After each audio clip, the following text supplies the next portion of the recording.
আসসালামু আলাইকুম। আপনারা সবাই কেমন আছেন? আশা করি সবাই ভালো আছেন। আমিও আপনাদের দোয়ায় আল্লাহর অশেষ রহমতে আলহামদুলিল্লাহ ভালো আছি। চলে আসলাম নতুন একটা ভিডিও নিয়ে। আজকের ভিডিওটা শুরু করলাম সকাল থেকে। ভিডিওর শুরুতে প্রথমে বলে দিচ্ছি, যারা আমার চ্যানেলটা এখনও সাবস্ক্রাইব করেন নাই প্লিজ আমার চ্যানেলটা একটু সাবস্ক্রাইব করে দেন। সাবস্ক্রাইব করার পর পাশে থাকা বেল আইকনটা ক্লিক করুন, যাতে আমি ভিডিও ছাড়ার সঙ্গে সঙ্গে পৌঁছে যায় আপনাদের কাছে। আর ভিডিওটা দেখার শুরুতে একটা লাইক দিয়ে বসে পড়ুন ভিডিওটা দেখাতে। আজকের সারাদিনে কী করলাম সেই ভিডিওতে দেখবেন। আশা করি আপনাদের কাছে ভালো লাগবে। সকালবেলা এক কাছে আম নিয়ে আসছে, অনেক সুন্দর আমগুলা, তাই আপনাদের সাথে একটু শেয়ার করলাম। তো সবাই মিলে আম খাইলাম। আম খাওয়ার পরে সকালে নাস্তা বানাইতে চলে আসলাম। আজকে সকালে নাস্তাতে আছে ভুনা খিচুড়ি গরুর গোশ দিয়ে।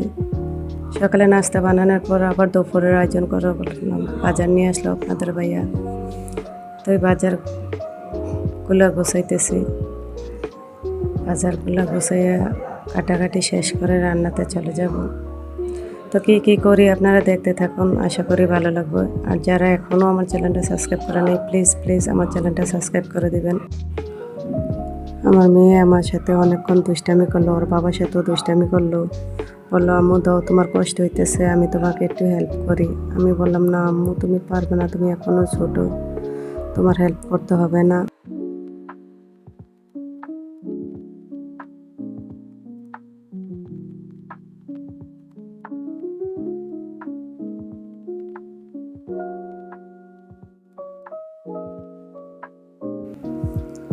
তো কাটাকাটি শেষ করে চলে আসলাম রান্নাতে।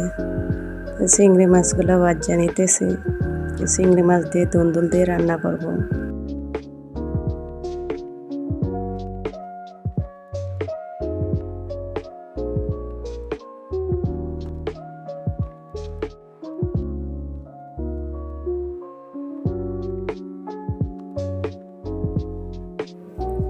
তো মাছ ভাজা শেষ।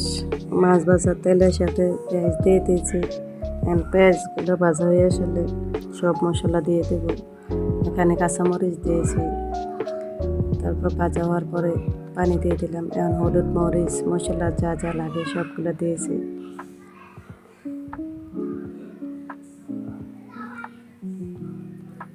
মশলা কষানোর পর শাকগুলা দিয়ে দিলাম। এই শাক দিয়েও চিংড়ি মাছ রান্না করব।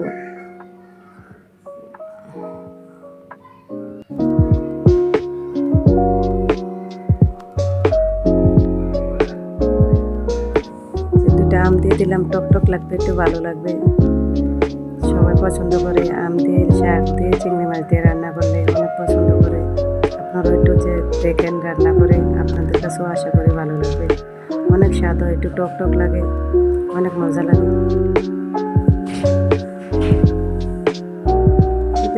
তরকারি শেষ হয়ে গেছে, এখন দুন্দুল দিয়ে রান্না করবো। আবারও পেঁয়াজ দিয়ে দিলাম। পেঁয়াজ ভাজা হয়ে গেছে, পানি দিয়ে দিয়েছি। হলুদ মরিচ মশলা যা যা লাগে সবগুলো দিয়ে দিয়েছি। তো মশলা কষানো এসেছে, এখানে আলু দিয়ে দিলাম। আলুর পরে দুন্দুলগুলো দিয়ে দিলাম।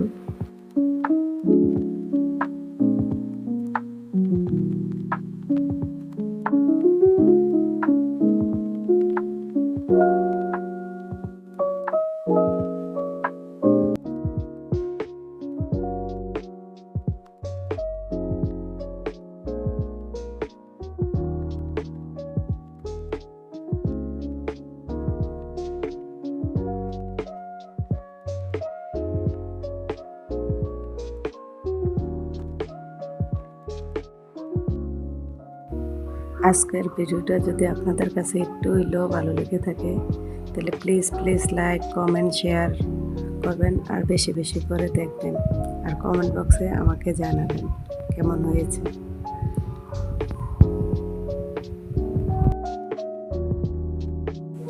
তো আজকের ভিডিওটা এই পর্যন্ত। দেখা হবে আবার নতুন কোনো ভিডিওতে। ততক্ষণ পর্যন্ত আপনারা ভালো থাকুন, সুস্থ থাকুন, আর আমাদের জন্য দোয়া করেন। আমিও আপনাদের জন্য দোয়া করি।